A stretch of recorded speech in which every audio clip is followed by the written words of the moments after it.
Thank you, Madam Chair. I want to echo the chairman's comments, thanking the Rules Committee. They've always been a great partner in this process. I don't know exactly how many amendments have been submitted, but I think it's north of 1,200 at this point. Really appreciate your working so closely with our staff on that process. And I also want to thank the chairman for his leadership of the committee. He's absolutely right. We work in a very bipartisan fashion. We produced a bipartisan product out of committee by a vote, I think 57-2, 76-2, something like that. And it is a really good product that we should be proud of. And the chairman highlighted the #1 most important thing in it this year, and that is acquisition reform. Now, we have made sort of incremental progress on some aspects of acquisition reform before, but Chairman Rogers and the committee really committed this cycle to doing a deep dive on what's wrong and how to fix it. We had a hearing out in Silicon Valley. We had hearings down in Austin, Texas. We met with industry reps and a whole lot of other people to figure out how can we make this work better. And the result is the SPEED Act that the chairman has put together that I think is going to make a huge difference. And just to understand why it's important, innovation is absolutely crucial to national security right now. We have to be able to acquire the most innovative, up-to-date systems quickly. The Pentagon moves too slowly, and when you're looking at technologies like drones and AI and all manner of different other systems, we need to buy those more quickly. This bill, I think, really gives us a good chance to get there, and I appreciate that effort. Also, as the chairman referenced, we continue the efforts from the previous cycle when we focused on quality of life issues. We did a quality of life task force that gave us a series of recommendations, which we can all be proud were implemented in last year's bill, and that we build on that in the way the chairman said. The other area that I want to emphasize is there is strong support for Ukraine in this bill and strong support for Eastern Europe.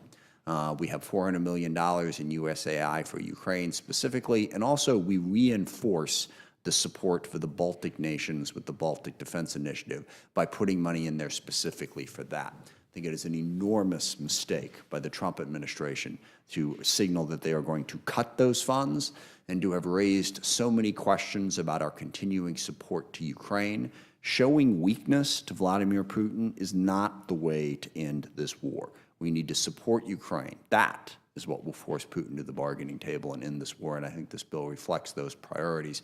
Two broad areas of concern that I think this bill should do a better job of on oversight. The President has used the United States military to an unprecedented level, both for domestic law enforcement and for border security. Now, both of those things are very important, do not get me wrong.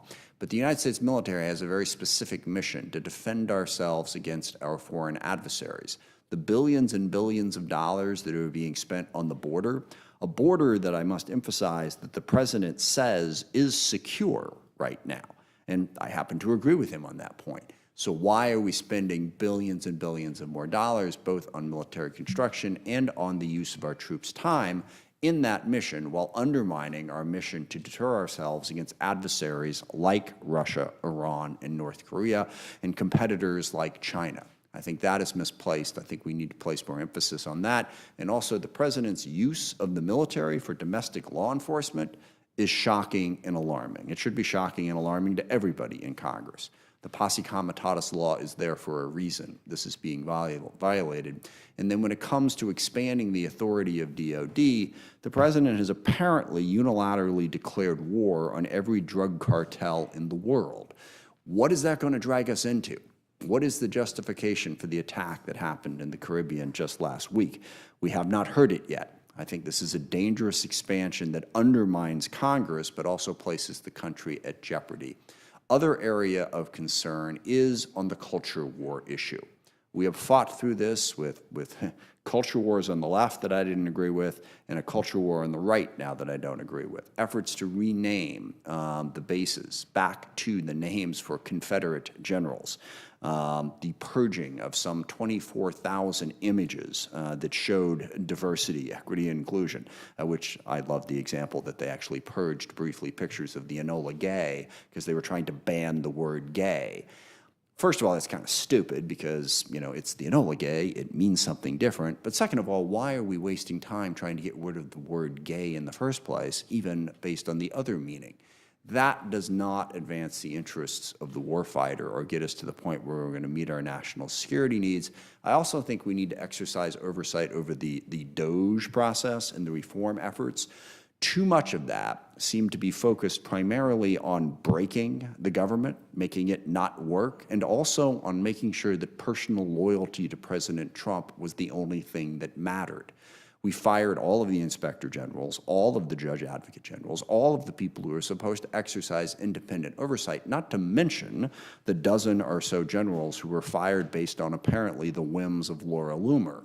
That does not build a strong national security defense. And one item that I hope people will consider, even if you want to consider everything I just said as being unduly partisan, when DOGE came in and gave everyone the offer to take early retirement and leave, a lot of them did, and we lost some 75% of our cyber experts in DOD because we spent all this money training them. They had this highly marketable expertise, and then they came along and said, hey, we'll pay you to leave. And they said, okay, we'll take your money, we'll go make more money on the outside, and now we don't have the cyber intelligence we need just because the focus was on purging the federal workforce, not on making it more efficient and more effective. And the last thing that I hope this committee will consider, Mr. McGovern referenced this.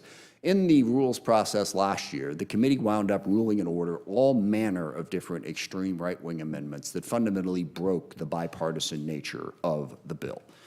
And I hope we don't do that again. And just again, note of bipartisanship. I remember the first year when I was chairman, 2019, we kind of did the same thing. It was complicated. We took a big swing. It was our first time in charge in 8 years, and we made a bill that ultimately Republicans didn't vote for. So that's 1 year. The next year, we put together a very bipartisan bill that got a bipartisan vote on the committee. I'm very hopeful that the Rules Committee will look at that as well, put aside the culture war, put aside the partisan issues, rule and order the amendments that are going to put us in a position to maintain a bipartisan bill and hopefully get the vote that this bill deserves, again, because of all of the bipartisan work that Mr. Rogers has done, the committee has done, and crucially our HASC staff has done. We got a great product. Let's keep it great and get it passed out of the committee and off the floor. Thank you. I yield back.